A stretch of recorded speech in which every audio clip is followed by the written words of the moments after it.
So this morning, we're going to be talking about Jesus is Lord and King and Caesar is not. And I have one main point this morning. And it's this. Jesus will either be hailed or worshiped as Lord and King or denounced as a fraud and failure. Jesus will either be hailed or worshiped as Lord and King or denounced as a failure. Let me give you a little background of Luke. I want to set the stage so we can be able to properly understand why we celebrate Palm Sunday. Okay? And we've seen in the text, or in other texts, Matthew's text specifically, he talks about these palm branches being put out before Jesus as he's coming into Jerusalem. Luke is a historian. Luke is the author of the book of Luke and also the book of Acts. And so it's good to understand the book of Luke and the book of Acts as a two-part volume, okay, written by the same writer, who is Luke. Luke is also a traveling companion of Paul, and he's also a historian, given the fact that he gives and opens his monograph or his book by saying this in Luke chapter 1, verses 1 through 4. He says, "Many have undertaken to draw up an account of the things that have been fulfilled among us, just as they were handed down to us by those who from the first were eyewitnesses and servants of the word. With this in mind, since I myself," this is Luke speaking, "have carefully investigated everything from the beginning, I too decided to write an orderly account for you, most excellent Theophilus," or lover of God or lovers of God, "so that you may know the certainty of the things you have been taught." That is important. So Luke is not intending to be a New York Times best-selling author. He's not writing to be popular. He's not writing for fame. He's writing an account of the things that have been fulfilled among his original audience. And these things were not personal renditions of what he feels happened. Luke is writing down what has been handed down to him by those who were eyewitnesses. These people saw what happened with Jesus.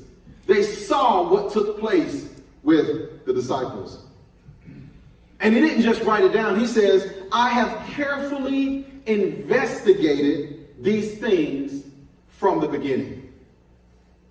So Luke is, without a doubt, a credible historian. What's also interesting is that Luke is writing at a time when the Roman Empire was at the peak of its power and influence. And so while Luke is writing these books, what's happening, what we call the socio-historical context, what's happening around him as he's writing these books, is that the Roman Empire now is at the peak of its power and its influence. And so one of the things that they would like to do as Romans is they would love to portray the Romans' rule over the world as a testament to the divine favor of the gods, small g. So the Romans would spiritualize their power and their influence, which allowed them to be able to continue to maintain control in the areas of politics and economics. Here's what that means. And so whenever the Romans would win a war, the Romans would enact what they call a triumphal entry.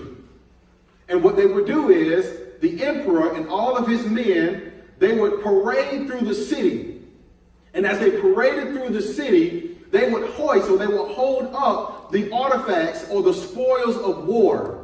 And when they would hold up these spoils of war, the people would just be praising the power of Rome, the Roman Empire. They would praise these things because they saw that they had influence and they had power and they won the war. And they would say the reason that they won this war was because they had favor with the gods, little g. So they spiritualized this.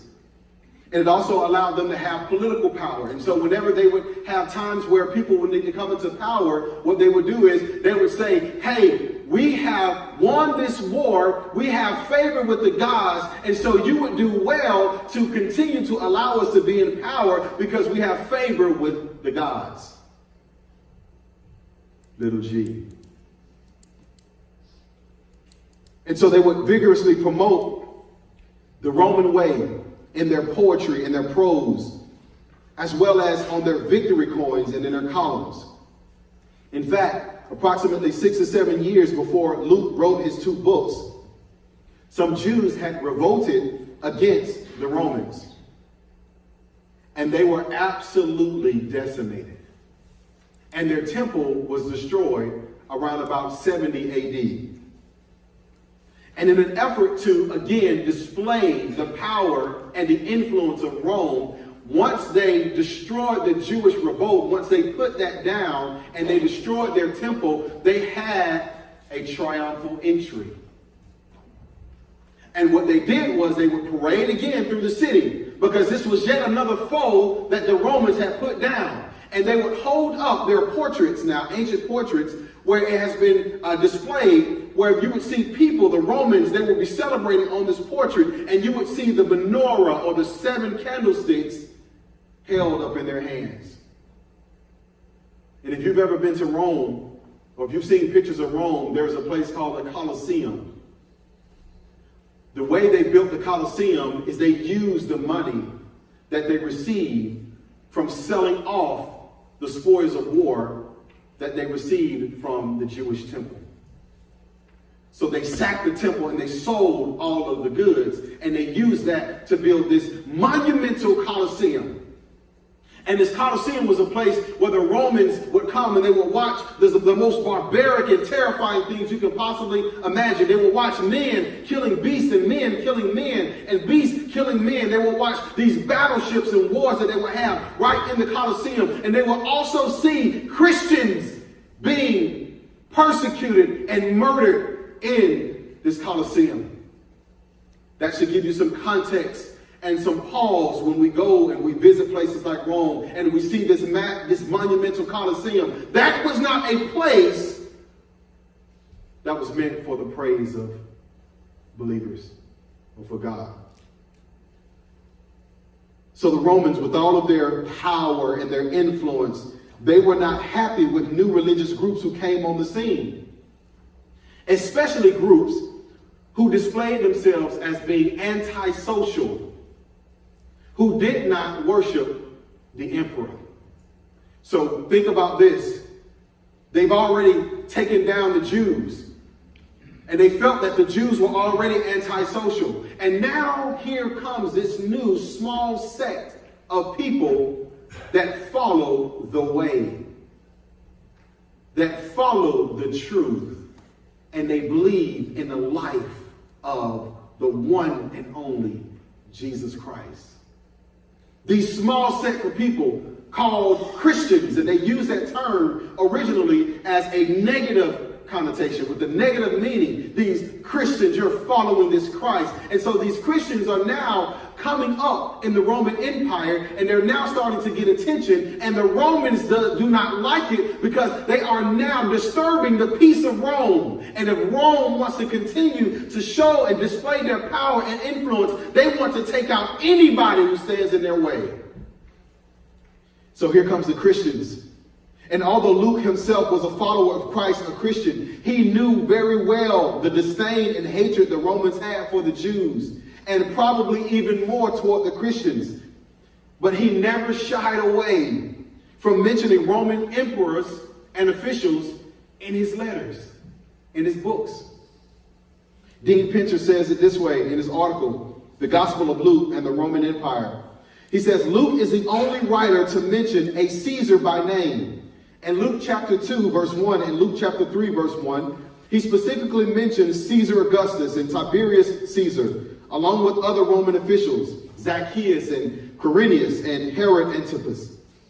Augustus, he says, may issue his decrees, but God is providential and orchestrates history. So the Caesar, the ruler, the emperor, may give his decrees, but he says God is providential and God orchestrates history. I want you to think about this as now we look at this text. Now we have a context of the text that we're looking at now. As we look at Jesus' triumphal entry into Jerusalem. Remember, there's two triumphal entries that I want to put in your hearing. I want you to compare. The Roman triumphal entry, where they would sack their foes, and also Jesus' triumphal entry. Follow me. I'm getting too excited. Jesus, his triumphal entry was on a donkey. The Romans and the conquerors of old, they would come in on a steed, on a horse, and they would have their men following them, and they would have their swords, and they would have their armor on, and they would be ready for war, or they would be celebrating the war that they won, and they were very vicious, ferocious, and they would say that they are the real conquerors. And so just imagine them coming in on their horses, and the dust billowing up as they come in through the city. And here comes Jesus on his triumphal entry on a donkey. Look, look, look, look, look, look, look, look. That should make you think a little bit. Looking and comparing the triumphal entry of the Romans and looking and comparing the triumphal entry of Jesus, there's a big difference.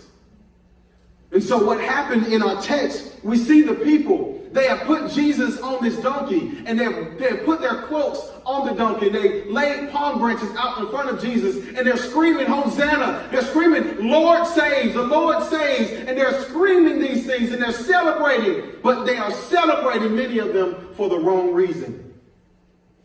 They are hailing Jesus as a natural king who's supposed to come and take out the powers of Rome. But Jesus didn't come to take out the powers of Rome. He came to defeat the powers of the enemy, of Satan.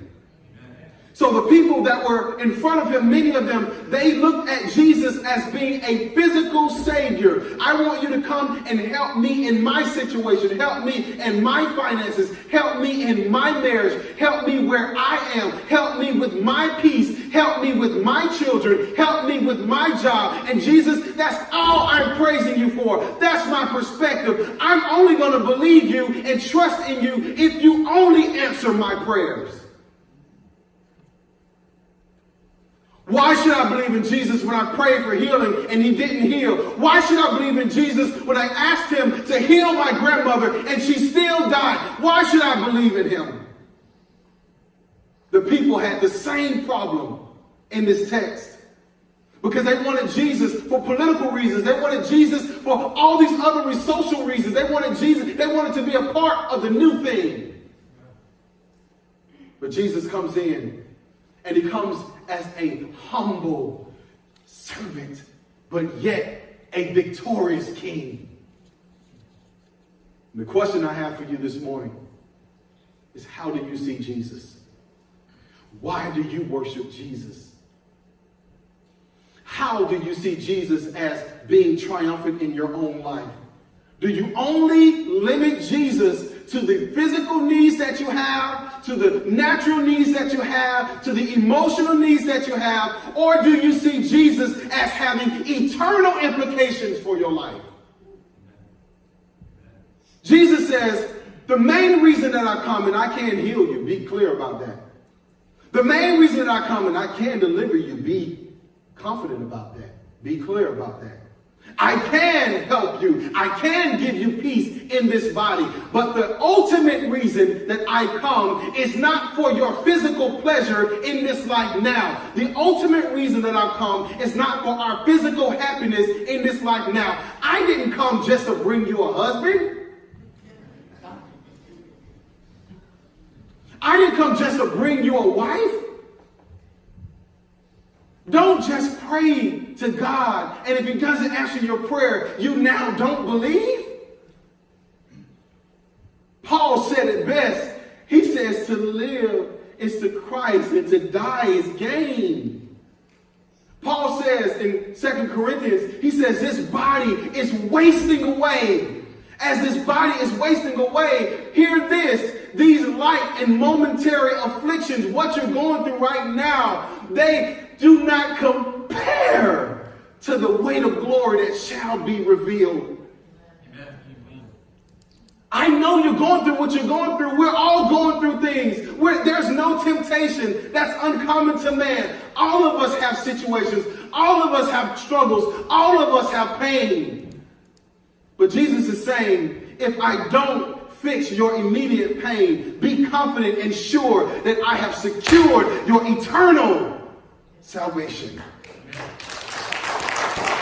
That's why you should have confidence. Your perspective should be eternal, not temporary. You're going to get sick, church. Your body is going to fail you. Your sight is going to fail you. But how do you see the triumphant King? How do you see the one who came on a donkey and fulfilled prophecies that were made about him thousands of years before he came? So why is Jesus Lord and King and Caesar is not? And let me add something there. Why is Jesus Lord and King? Let's put this in first century vernacular. And the government is not. Jesus is Lord and King, and Donald Trump is not. Jesus is Lord and King, and your favorite pastor is not. Jesus is Lord and King, and your favorite church is not. Jesus is Lord and King, and he should be praised and worshiped and hailed as Lord and as King.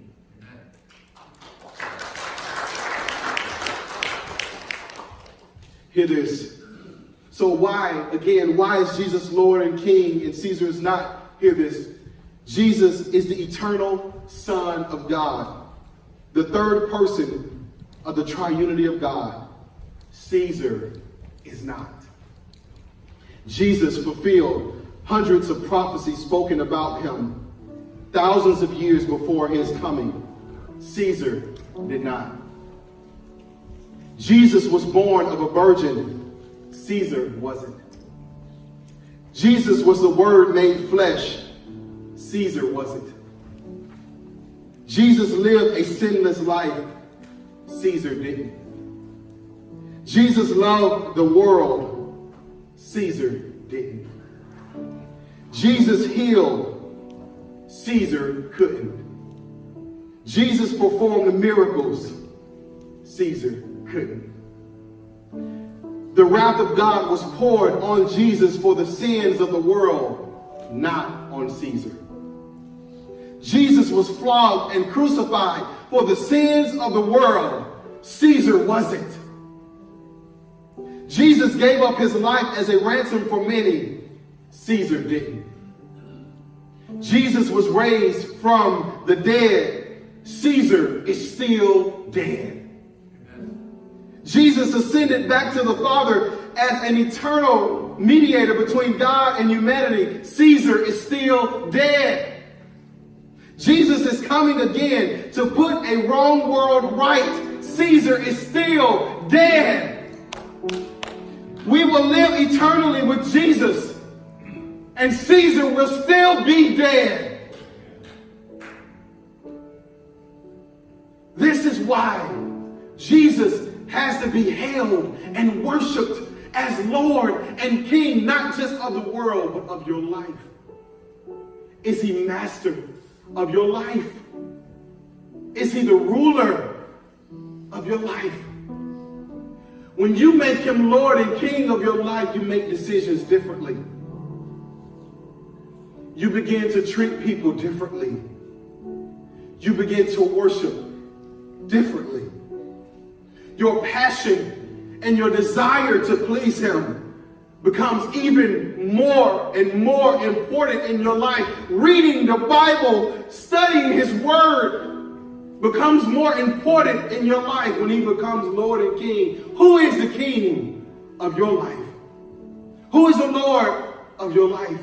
Who gets more time than Jesus? Who gets more attention than he does? Who gets more affection than Jesus does? Have you made your wife your Lord and King? Have you made your husband your Lord and your King? And we can be honest, have you made your children your Lord and your King? Where they get more time than God. They belong to him. And it is my prayer that you see Jesus Christ and his triumphal entry, and you see him rightly, that he's both Lord and King of the entire world. And also, if you need to this morning, make him the Lord and King of your life. In this text, we're done. The people were not given an option, a third option. They only had two options. You either hail him, worship him as Lord and King, or you denounce him as a fraud and a failure. You cannot have it both ways. And there is no middle option. You either worship him or you denounce him. No more excuses, church. No more excuses, sir, ma'am. I want to take my time this morning. No more excuses. You want your own life, but you didn't give yourself life. You are not your own. You were bought with a price. You were not created to live on your own. You were not created to live in isolation. You were not created to find your own way or to discover who you are by yourself. You were created to discover yourself only wrapped in who Jesus Christ is. And when someone wants to know what your identity is, they only can find out who you are when they find out who Jesus is. I got to get out of here.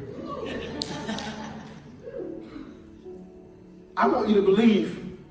Let's not play church. Because eternity hangs in the balance for you. People are dying every day, minute by minute. And you could call me this old emotional person. You know what I am. Because I believe this with all of my heart and with everything that's in me. And my prayer, I'm going to let you into my prayer closet. I want to die proclaiming the gospel until he comes. I believe it. And I understand that you may have questions. I understand you may have concerns. We all do. I still have questions. There are things about Scripture, and I'll be honest with you. I'm like, wow. If I were God, I wouldn't do that. But who am I? Who are you? I don't like what God did in the Old Testament. Okay. But he's God. You don't have to like it. But believe it. We're finite. We can't understand why God do the things that he does, why he allowed the things to happen the way they do. If you can understand God and comprehend God, he's not God. You need a bigger God. That's why you got questions. It's not saying I'm going to have faith where I have questions. No, it's saying I'm going to have faith in spite of my questions and in and through my questions. Get your questions answered.